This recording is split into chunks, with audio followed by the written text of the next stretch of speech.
Olá pessoal, tudo bom? Eu me chamo Paula, professora de língua portuguesa, e nós vamos estar iniciando aí uma série de videoaulas para vocês. Eu sei que tem algumas pessoas que estão me vendo pela primeira vez, mas é assim mesmo, certo? Ou eu é por aqui. Vamos estar enviando essas videoaulas para vocês, vou estar me esforçando aí, e as atividades, ok? Então hoje nossa primeira aula vai ser primeiro de sondagem na morfologia, depois vamos para a sintaxe, que vai ser o nosso assunto novo, o nosso novo assunto da aula de hoje, certo?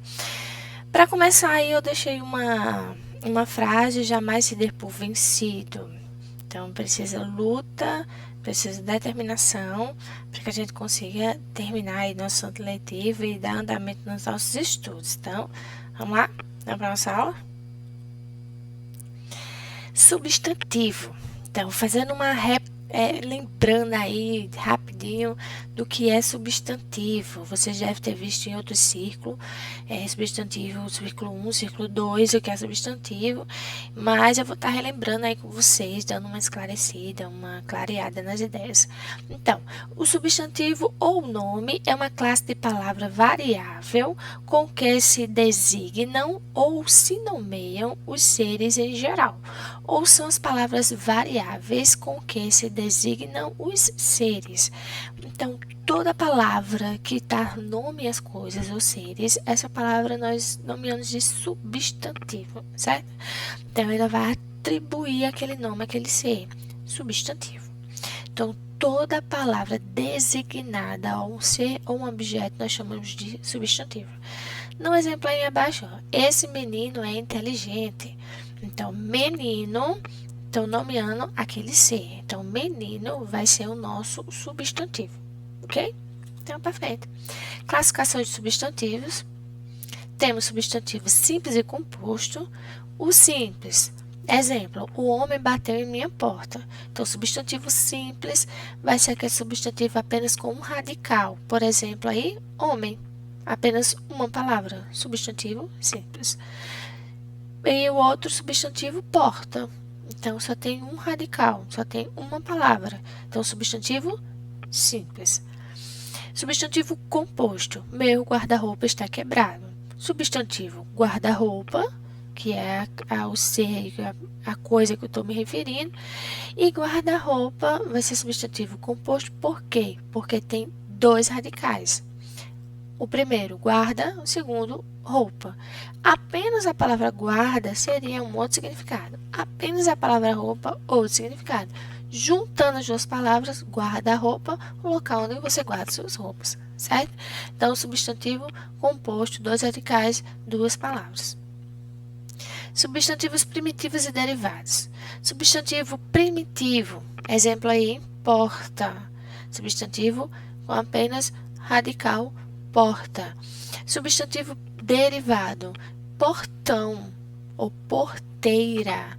Vem tudo da palavra porta. Eu tenho a palavra porta, substantivo porta, primitivo, e eu posso derivar outra palavra, por exemplo, porteira, acrescentando aí um sufixo para transformar ela em outra palavra, ok?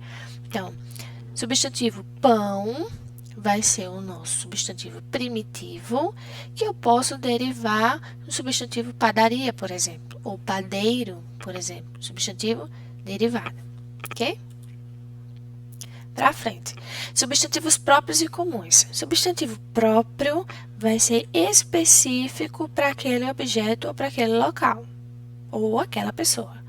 Por exemplo, substantivo próprio, João Pessoa, é o nome da cidade, é específico daquela cidade. Então, substantivo próprio. E todo substantivo próprio, nós iniciamos as palavras com letra maiúscula. Tá vendo aí? João Pessoa, J maiúsculo e P maiúsculo. E substantivo comum, cidade, uma palavra genérica. Eu posso englobar aí cidade, dentro de cidade tem João Pessoa, vai ter Cabedelo, vai ter São Paulo, vai ter Rio de Janeiro. Então, cidade é uma palavra genérica, substantivo genérico, substantivo comum. E João Pessoa, substantivo próprio, referente àquela cidade lá, específico. Substantivos concretos e abstratos. Preste bastante atenção. Substantivo concreto vai ser aquela palavra que vai dar sentido a um ser que existe, uma coisa que existe, dentro de um contexto. Por exemplo, eu tenho uma história que fala sobre fada. Naquela história lá, fada existe. Então, substantivo concreto, certo? Exemplo, computador, celular. Você tá aí, celular, o nome desse aparelhozinho, celular, substantivo. Você nomeou esse aparelho, celular. Celular existe, então celular é um substantivo concreto, ok? E substantivo abstrato, que no nosso exemplo aí, a sua beleza é sem igual, abstrato, beleza. Substantivo abstrato está ligado à qualidade, estado, sentimento ou sensações. O amor está no ar. Amor vai ser substantivo abstrato, porque é sensação, certo? É substantivo abstrato. Entendeu até aí? Adjetivo. Outra classe de palavras que nós já vimos lá. Adjetivo é toda palavra que se refere a um substantivo, que nós vimos agora, indicando um atributo. Flexiona-se em gênero, número e ao grau, certo? Então, toda palavra que eu estou atribuindo uma qualidade, um defeito, enfim, que eu atribuo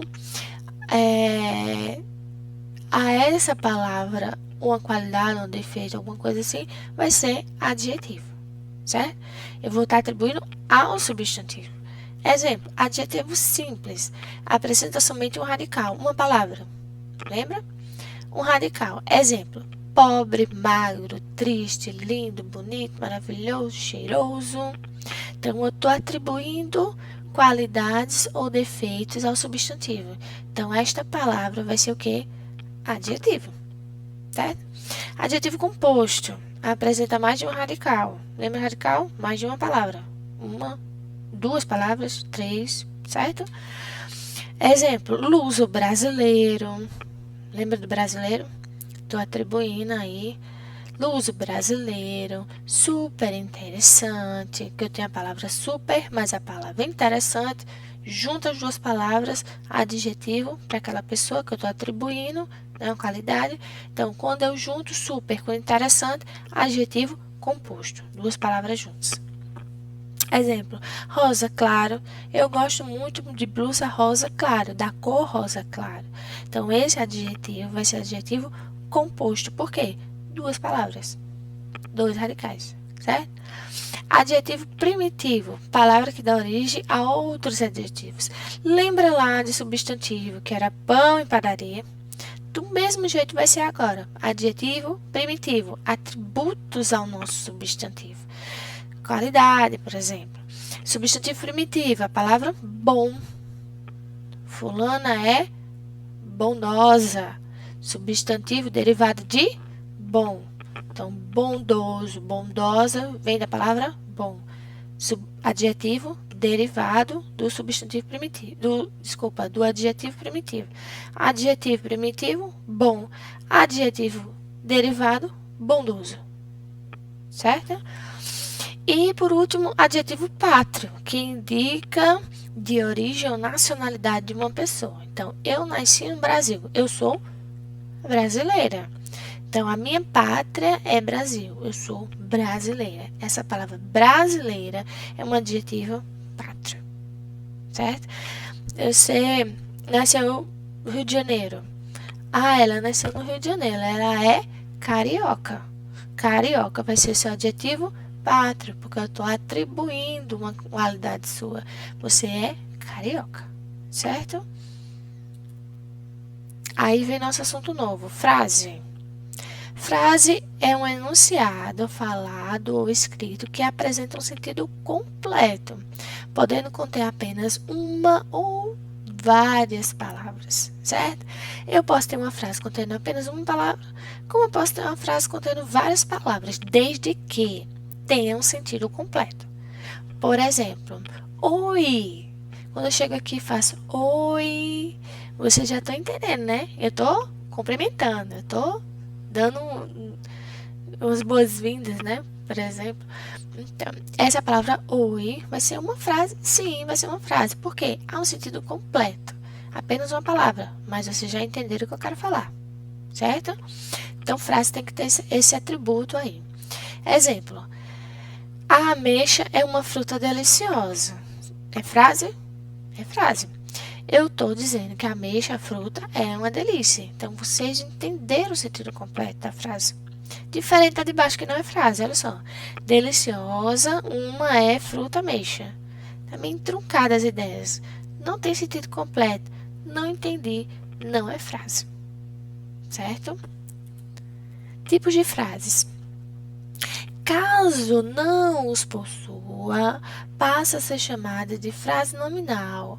Se não existe verbo na frase, é uma frase nominal. Exemplo, que doença horrível? Não existe verbo nessa frase, então vai ser uma frase nominal. Frases interrogativas. Ocorre quando são empregadas com o intuito de obter alguma informação através de pergunta. Então, frases interrogativas liga com pergunta. Toda pergunta precisa de um ponto de o quê? Interrogação no final. Então, frases interrogativas vai ser uma pergunta direta ou indireta, mas que tem lá um pontozinho de interrogação no final indicando esta pergunta, ok? Então, nosso exemplo aí, você gostaria de comprar? Frase interrogativa, pergunta. Próximo, frases imperativas. Este tipo de frase, ela vai ser uma ordem, um pedido, um conselho, vai ser frases imperativas, certo? Exemplo aí, cale-se. Cale-se. Frase imperativa. Eu estou dando uma ordem e é afirmativa, certo?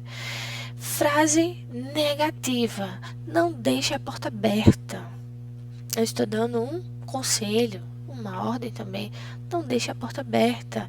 Frases imperativas. Então, tem que vir no sentido aí de conselho, de pedido, de ordem, para ser frase imperativa. Frases exclamativas. Nesse tipo de frase, o emissor externa um estado afetivo. Então, toda frase exclamativa, na sua grande maioria, vai vir um ponto de exclamação, porque eu estou indicando o estado afetivo, certo? Um sentimento. Então, frases exclamativas vai externar esse estado através das palavras e através do ponto de exclamação. Por exemplo, que filme horrível! Eu estou externando. Não gostei do filme. O filme é chato. Então, que filme horrível! É um sentimento. É uma opinião minha. Frases declarativas. Nesse tipo de frase, o emissor constata um fato, informa ou declara alguma coisa. Então, ele vai constatar um fato, uma coisa que aconteceu. Eu vou declarar, eu vou relatar o que aconteceu, certo? Exemplo, hoje é o nosso último dia de aula. Estou informando, gente, olha, felizmente, hoje é o nosso último dia de aula. Essa frase é uma frase declarativa. Estou declarando, informando. E está como afirmativa. E embaixo, ontem a merenda escolar não, olha não, negativa, não foi servida. Eu estou declarando, estou informando que a merenda escolar não foi servida. Uma frase declarativa. Continuando nos tipos de frases, vamos lá na frase optativa. Nelas, o emissor manifesta um desejo que pode acontecer como não pode acontecer. Desejo, já dizem que desejo dá e passa. Já dizia um colega meu. Mas nelas o emissor manifesta um desejo. Por exemplo, Deus te abençoe. Siga em paz. Então, essas frases externam um desejo, certo? São frases optativas que podem acontecer ou que não podem acontecer. Frase nominal, como eu já tinha dito, as frases não possuem verbos em sua construção. Exemplo, só uma palavra, cuidado, cuidado. Frase que não possui verbos na sua construção, frase nominal, guarde isso aí. Frase verbal, frase que possui verbo em sua construção. Então, o bolo de Antônia ficará lindo. Vamos analisar essa frase? O bolo. Bolo vai ser o quê? Substantivo. De Antônia. Antônia vai ser o quê? Substantivo próprio. Que esse dia aí, depois a gente vai ver como é que fica. Porque quando fica de Antônia é outra coisa. Mas vamos deixar aí por enquanto só substantivo, certo? Só na classe de palavras aí. Ficará. Ficará vai ser verbo. E lindo. Lindo vai ser adjetivo. Então, frases verbais tem o verbo. Neste caso, ficará vai ser o nosso verbo. E tem sentido completo. Frase verbal. Ok, pessoal? Então, eu deixei aí uma imagem para vocês refletirem neste dia. Jamais se der por vencido é a nossa imagem da nossa frase inicial. Precisa de luta, precisa de dedicação, precisa de perseverança para não ser engolida aí. Tá vendo? O sapo? Então, leve isso para a vida de vocês. Precisa de força e perseverança para não ser engolida ou engolido. Ok? Vou deixar um exercício para vocês depois tentarem resolver com calma. Não precisa ser agora, mas precisa ser essa semana, né? Para não esquecer de todo o conteúdo que foi passado. Preciso que vocês deem uma olhada nesse exercício. Também vou gravar um vídeo explicando esse exercício um pouquinho. E eu quero que vocês fiquem acompanhando nossas aulas aqui, tá certo? Toda terça-feira, à noite, eu estarei por aqui, junto com vocês, no mesmo horário, esperando aí a pergunta de vocês. E estou aqui para poder ajudar nessa caminhada, ok? Então, gente, até mais, fique com Deus e até a próxima aula.